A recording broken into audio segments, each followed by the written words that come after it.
Continuamos en México Opina, hablando de medio ambiente. Creo que uno de los temas más sensibles, todos son sensibles obviamente, pero sí lo que mencionaba Juan Pablo hace un momento, los asesinatos. ¿Hay una relación entre esta política que se está llevando, digamos, donde no es prioridad el medio ambiente, con lo que estamos viendo, un incremento en las agresiones y violencia contra protectores del medio ambiente? Claro que hay una relación, pero no puede ser lineal y aquí tenemos que ser realistas. Exactamente. No. Esto también obedece a una tendencia doble, o sea que es por una parte la violencia generalizada que hay en el país, que coincide, digamos, en las tasas de asesinatos, digamos, más generalizada, y también con los ataques a activistas, ¿no? Que no son siempre luchadores o defensores del medio ambiente. Por el otro lado, y aquí es donde yo exhortaría a que nos salgamos un poquito del presidente y su administración. Sí. O sea, la tendencia es totalmente económica. O sea, a la gente que defiende el medio ambiente la matan porque es redituable matarla. O sea, porque matarla les permite acceder a los beneficios de explotación, de extracción del medio ambiente, de los que generan millones, ¿no? Y para los que una vida significa nada más unos cuantos centavos más de inversión. Y en este sentido, pues ya hay algunas iniciativas. Me parece que el secretario Toledo mencionaba la posibilidad de llamar a la Guardia Nacional con un grupo especializado. Esperemos que algunas de estas iniciativas se materialicen, pero hay que tomar en cuenta todo esto. Es como Homero Aridgis decía hace poco en un artículo en el Times, o sea, si queremos defender el medio ambiente, tenemos que defender a la gente que defiende el medio ambiente. Sí. O sea, y hay casos tan icónicos que puedes rastrear desde la persona hasta la industria que está detrás. En el caso de Michoacán, en esta semana que está terminando, es la industria de tala clandestina, ¿no? En el caso del tío Guato, por ejemplo, en Chiapas el año pasado, era la industria arenera para la extracción de materiales pétreos. En el caso de Samir es un gasoducto que además tristemente no es ninguna solución ambiental al problema energético. Entonces, sí hay una relación con lo que hace y dice el presidente y su administración, pero también tenemos que mirar más allá de eso y ser serios con atender estas consecuencias. Ahora, también ver más allá de nuestras fronteras, no es un asunto solamente local en América Latina. Bueno, Berta Cáceres murió en Centroamérica, en Colombia también se repiten estas situaciones, ¿no? Sí, en Colombia son docenas más de 300 personas, líderes sociales, fueron asesinados el año pasado solamente en Colombia. Relacionados con temas ambientales. Y con otros, no solo ambientales, pero sí es un tema, exacto. Brasil sin duda es otro de los países con un tema muy fuerte, y México, desafortunadamente también está en los primeros lugares, y como decía Juan Pablo, es un tema esencial dentro de la sociedad, que es importantísimo que las administraciones resalten la importancia del papel de todas las personas que defienden el medio ambiente y podamos terminar esa impunidad. En la medida en que siga la impunidad, van a seguir también todo tipo de ataques, incluyendo los asesinatos, pero no solo estos, desafortunadamente. Pablo, ¿qué se está haciendo desde el punto de vista de las organizaciones para precisamente hacer visible este asunto, esto que está sucediendo en México y, bueno, ya decimos en otros países, pero particularmente acá? Pues bueno, creo que el papel que nosotros tenemos como organizaciones de la sociedad civil es visibilizar lo que está ocurriendo y denunciarlo, ¿no? Es muy importante que este tipo de acontecimientos no pasen desapercibidos. Lo que acaba de pasar con Homero, lo que acaba de pasar con el otro compañero defensor de las mariposas monarca, es algo que se tiene que hacer, ¿no? Y que también debe quedar muy claro. Cuando esta administración estaba entrando, hablábamos ya de la violencia que están sufriendo sistemáticamente las activistas y los activistas, ¿no? Y entraron, tomaron el poder, y entonces fue muy claro también el posicionamiento de las organizaciones de la sociedad civil, que a partir de ese momento todos los muertos iban a caer en su cuenta, ¿no? En esta administración hay muchas personas que vienen también de la sociedad civil, y creo que es muy importante que ellos también, pues ahora tengan esa responsabilidad, adopten esa responsabilidad que exigieron durante mucho tiempo cuando estaban de este lado, ¿no? Ahora ellos son los que se están encargando de procurar la justicia, ¿no? Creo que ese es un tema crucial que ahora mencionaba. Con también responsabilidades a los gobernadores, a los gobiernos de los estados y a los municipios, aunque la federación, creo que en el caso de la mariposa monarca, pues tiene mucho más que ver, ¿no? Es una reserva federal. Sí, definitivamente. Yo creo que hay un tema de procuración que no está siendo bien cumplido, ¿no? Tanto en términos de justicia social, en términos de homicidios, como en términos de justicia ambiental. La Profepa también hemos visto cómo la han desmantelado. De por sí las capacidades que tenía ya eran limitadas, y la reducción de presupuesto ha sido constante. Entonces hablamos de que los organismos que están encargados de procurar la justicia, tanto social como ambiental en este país, pues están siendo desmantelados. Voy a hacer una pausa y regresamos. ¿Cuál puede ser la próxima crisis ambiental en México? ¿La habrá? Estamos viendo en el mundo cuestiones muy complicadas con el cambio climático. Regresamos.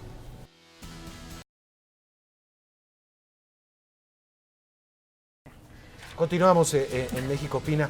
Y preguntaba yo, ¿cuál será el próximo? ¿Habrá una crisis ambiental en México como la que hemos visto en Australia? Como el sargazo, creo que fue muy focalizado el asunto y tenía factores externos también, evidentemente. Pero ¿estamos preparados ante, por ejemplo, ya tuvimos el año pasado una serie de incendios inusuales, podrían volver a pasar? ¿Cómo lo ves? Pues ahí quisiera tal vez como pensar en qué consideramos como crisis ambiental. Estamos en crisis ambiental. El secretario Toledo hace unos meses mencionó que México vive en una emergencia ambiental. Y entonces ahí, claro, como que ya nos acostumbramos a esta situación que no debería ser así. México tenemos grandes problemas de agua en diferentes zonas. El sargazo, sin duda, claro, fue una cosa localizada, pero fue una crisis muy grande para la Ribera Maya.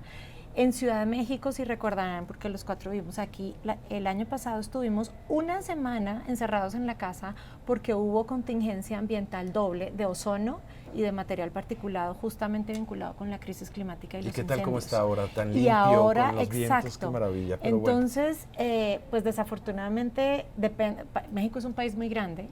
Esperemos que no, pero con la calidad del aire y la crisis climática, la mala calidad de las gasolinas que todavía tenemos, la imposibilidad de controlar bien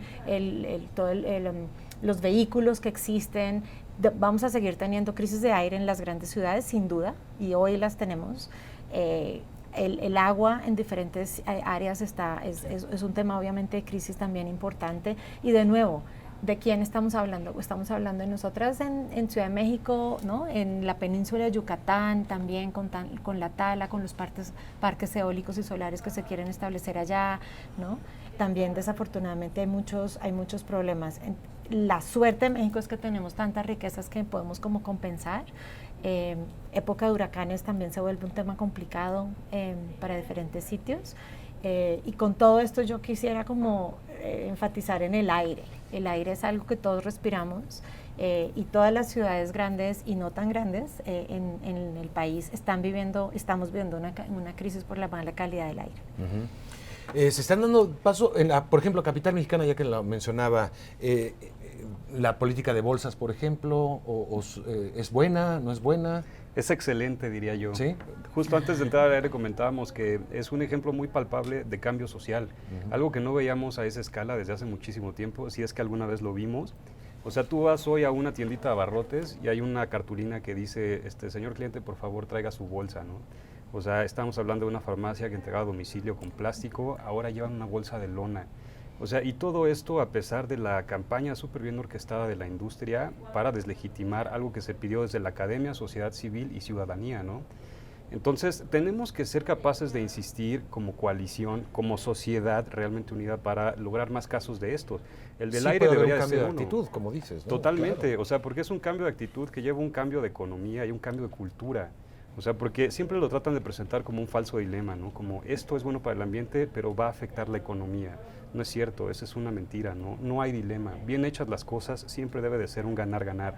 Sin medio ambiente sano no hay economía sana, ¿no? Y eso hay que metérnoslo en la cabeza. Entonces, o sea, yo sí exhortaría a ver más allá de la administración y en ver lo que estamos haciendo, sobre todo la industria. O sea, el sector privado es tal vez más importante que el gobierno y son los que mantienen los verdaderos lastres, por ejemplo, en calidad del aire. O sea, ahorita mismo no solo en México, sino en Estados Unidos, guiados por la administración Trump, están cabildeando para laxar más las normas de calidad del aire y poder vender más carros, ¿no? O sea, llévele porque eso es lo que deja, no el aire limpio. O sea, cuando está documentadísimo la cantidad de enfermedades, la cantidad de muertos, los rangos que afectan, el tipo de cánceres que provocan y hasta por partículas, contaminantes específicos como las partículas suspendidas. Entonces, o sea, realmente estamos caminando, sabiéndolo, a un precipicio. Y aquí diría yo lo que una vez me dijo un reportero en Reforma: una enfermedad lenta no es noticia, ¿no? No son las crisis ambientales que se vienen, son las que ya estamos viviendo, pero que no podemos identificar porque no podemos diferenciar el árbol del bosque. como periodistas creo que tenemos que enfatizar mucho como comunicadores desde ONGs en saber comunicar estas perspectivas distintas y motivar a la acción, porque sin acción social esto no va a cambiar nunca, ni aunque venga el mismo López Obrador, ¿no? Franjas de tierra seca y opaca se observan hoy en el Mont Blanc. Contrastan, según expertos, con los brillantes glaciares que se apreciaban a comienzos del siglo XX en los Alpes franceses. En Tailandia, el alguna vez caudaloso río Mekong está prácticamente seco, como consecuencia de una sequía y la construcción de una represa. En la provincia de Mendoza, en Argentina, la escasez de nieve durante el invierno austral afectó a los criaderos de cabras. De acuerdo con las autoridades de esa provincia, el flujo de agua de los ríos durante la primavera ha sido un 54% más bajo que el promedio histórico de la región. Son algunos ejemplos del impacto que el cambio climático está teniendo en el planeta. De acuerdo con más de 11.000 científicos de todo el mundo, el fenómeno empeorará a menos que haya cambios radicales para reducir las emisiones de dióxido de carbono. En un artículo publicado en noviembre en la revista Bioscience, los expertos firmantes dijeron que tenían la obligación moral de advertir que la Tierra se está enfrentando a una emergencia climática catastrófica. El documento de 5 páginas contiene indicadores que muestran un panorama sombrío para el planeta, incluida la creciente población de ganado para consumo humano, la pérdida de bosques y las emisiones de dióxido de carbono. Los autores expresaron su esperanza de que estas señales orienten a los gobiernos, al sector privado y al público en general para que comprendan la magnitud de esta crisis. La comunidad científica plantea 6 objetivos para hacerle frente al problema. Entre ellos, la reducción de los contaminantes de corta duración, el establecimiento de una economía libre de dióxido de carbono y una población humana estable. Michael Roa, CNN, Atlanta. Sí, definitivamente. O sea, yo creo que el tema pasa por el cambio cultural y este tipo de normativas lo que hacen es catalizar ese cambio cultural. O sea, veíamos desde antes de la legislación mucha gente, cada vez más gente llevando sus bolsas al supermercado, diciendo que no a los plásticos de un solo uso. Esto lo que viene a hacer es catalizar un cambio social que ya estaba presente, ¿no? Estaba latente. Entonces, creo que esto lo que nos muestra, como dice Juan Pablo, es que cuando hay voluntad política se puede legislar. Hablábamos de los intereses corporativos, ¿no? O sea, me parece que definitivamente los intereses corporativos están ahí, pero justo son los marcos normativos los que limitan esa acción, ¿no? Hablamos también de calidad del aire. México es un país con una normativa súper laxa en términos de calidad del aire. Los límites que se permiten de contaminación son muchísimo mayores que los que recomienda la Organización Mundial de la Salud para tener un medio ambiente sano. Las normas duraron muchísimo tiempo sin modificarse. Ahora mismo, el año pasado, se modificaron y veíamos a la industria, pero fuertísimo, ¿no? O sea, negándose a que las normas se modificaran, a que los estándares de calidad del aire en nuestras ciudades fueran mucho más protectores, y daban soluciones como: no, estas normas no son necesarias. Ridículas. Lo que tenemos que hacer es darle cubrebocas a la gente para que se tape la boca cuando hay contaminación, ¿no? O sea, la industria sale a decir este tipo de cosas, y lo mismo pasa con el cambio climático. O sea, la industria petrolera tiene un presupuesto destinado al lobby político para negar la crisis climática, para seguir haciendo que las legislaciones... Y tiene abanderados también. Definitivamente, ¿no? Y tiene aliados en el sector político que están legislando para que siga, para que esto se perpetúe, ¿no? Ahora vemos el nuevo NAFTA, como también lo único que ha generado, o sea, queda completamente fuera la crisis climática de cualquier discusión en el NAFTA, ¿no? Permeó completamente el negacionismo de Trump, y las grandes ganadoras son las gaseras y las petroleras de Estados Unidos, ¿no? Que ahora van a poder venir acá y van a poder cuestionar hasta las mismas normativas nacionales que ellos piensen que atentan contra su operación, ¿no? Entonces, lo que se ha logrado con este acuerdo es, pues, garantizar que los combustibles fósiles van a estar en nuestra matriz energética por mucho más tiempo. ¿No? ¿Es el siguiente paso, legislar hacia allá? Pues mira, yo pienso que... Se ve complicado, pero... Yo pienso que pues de hecho, México, en el 2015, cuando adscribe los acuerdos de París, empieza a legislar hacia una política de acción climática. Insuficiente, pero empieza a legislar. Ahora lo que estamos viendo es que hay un incumplimiento sistemático de todo lo que se acordó en los acuerdos de París.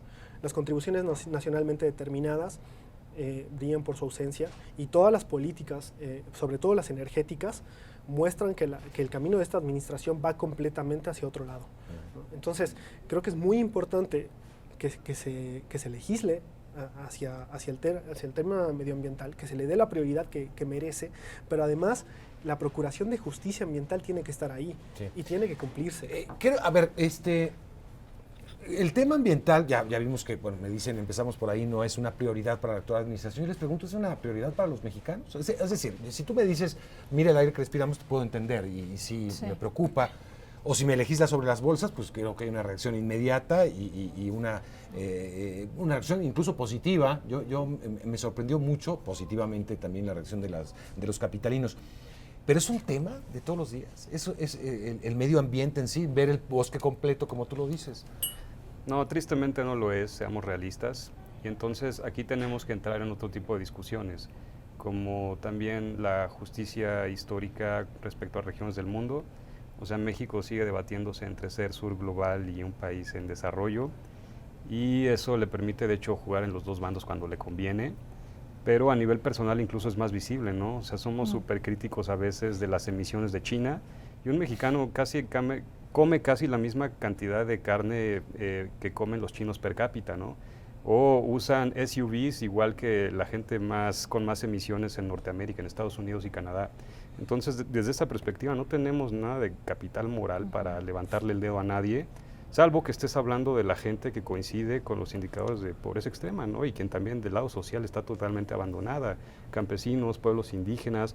O sea, hay gente que vive con menos de $5 al día y que come frijoles y maíz, entonces son súper green, son súper environmental friendly, y esto no es porque se lo propongan ni porque sea una tendencia, sino porque es un efecto del subdesarrollo. Entonces hay muchas conexiones en este tema, y por eso es que tenemos que cuestionarlo e ir a todas las ramificaciones, porque si no vamos haciendo greenwashing. Eso es lo único que estamos reproduciendo hasta el momento, ¿no? Sí. Yo quería, como por el lado positivo, creo que sin duda un reto es cómo ejercemos la ciudadanía en México, todas las personas. Y a mí me ha llamado mucho la atención porque, por un lado, ha trascendido en medios una encuesta en donde dice que a los mexicanos y a las mexicanas no les importa el medio ambiente, y por el otro hay otra encuesta global de una organización que se llama Pew, que dice que al 80% de los mexicanos y mexicanas les preocupa la crisis climática global, ¿no? Entonces, en ese sentido, yo creo que, bueno, depende también de cómo se hicieron las encuestas, cómo se transmiten, ¿no? Creo que ahí hay todo un tema de análisis. Y lo que también me parece es que cuando podemos entender en las personas que vivimos en las ciudades, por ejemplo, que el aire es un tema ambiental que sí nos preocupa, que además hay soluciones posibles, las personas sí se mueven. Y de nuevo, aunque suene sencillo, además de lo de las bolsas plásticas, pasó con los popotes, ¿no? O las pajillas, pitillos, como se digan en otros sitios de América Latina. Las personas muy rápidamente cambiaron esa conducta. Entonces creo que sí hay preocupación y hay ganas de hacer algo, y ahí me parece que es clave ciudadanías activas, organizaciones que estamos trabajando mucho, Greenpeace, Enaida, ¿no? Juan Pablo, y sin duda también el rol de liderazgo del sector privado. Cuando hablamos del sector privado, ¿no? Y unos son petroleros, otros son los plásticos, hay muchos empresarios y empresarias haciendo cosas bien positivas, que ahí también México tiene una posibilidad gigante de liderar positivamente. Vamos a hacer una pausa, regresamos con más aquí en México Opina. Pues se nos fue el tiempo muy rápido porque es un tema apasionante, pero quería una reflexión final de nuestros invitados y agradecerle a usted también por participar en las redes sociales. Juan Pablo, ¿con qué nos dejas? Yo creo que como sociedad y como país, en todos los niveles, de hecho, tendríamos que apegarnos al principio que estuvo detrás del Acuerdo de París, que es el de responsabilidades comunes pero diferenciadas y capacidades respectivas. Esto quiere decir, cada quien debe de hacer lo que le toca, y no menos. Entonces, cuando eres un corporativo gigante o un gobierno estatal, es ridículo que le estés regateando a tu acción ambiental, ¿no?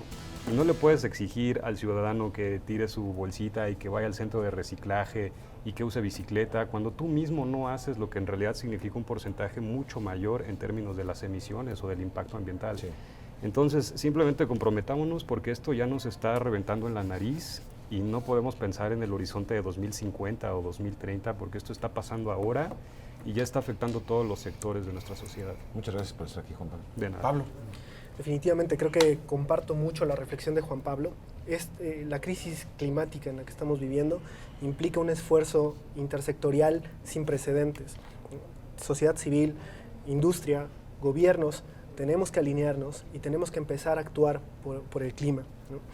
México es un país altamente vulnerable, altamente desigual, y estas desigualdades se incrementarán con los efectos del cambio climático que ya estamos viviendo. Me parece que entender los efectos medioambientales y desligarlos de la desigualdad que vivimos en el país y que vivimos en América Latina, ¿no? Porque América Latina también es altamente vulnerable, es un error. Tenemos que empezar a entender que lo que pasa en el medio ambiente repercute directamente en nuestra vida y directamente en la economía, ¿no? O sea, creo que no hay forma de desligarlo. Entonces creo que hacer un llamado a sociedad civil, hacer un llamado al sector industrial y también a los gobiernos para que empecemos a actuar por el clima. Te agradezco mucho. Astrid. Pues quisiera también cerrar pensando en que la austeridad puede salir carísima y es lo que estamos viendo. Entonces necesitamos invertir en el futuro, reconocer que hay una crisis climática y asumirla desde la justicia climática. Considerando, además de lo que dijeron Pablo y Juan Pablo, el tema de qué es lo que nos está diciendo la ciencia, porque hay muchos datos, muchas soluciones que existen allí y tenemos que usarlos. México tiene un potencial gigante de liderazgo, tenemos muchas personas científicas que también están investigando. Otro elemento esencial es el conocimiento de las comunidades tradicionales. Allí tenemos una riqueza fenomenal que necesitamos reconocer, valorar y aprovechar, y sin duda rescatar la responsabilidad empresarial. Definitivamente ahí hay un valor, ahí hay una responsabilidad importante. Podemos seguir negando la crisis climática si queremos, y la crisis climática está ahí y literalmente en México la estamos respirando. Muchas gracias. Gracias a ustedes. Gracias a ustedes por participar. Nos esperamos el próximo domingo.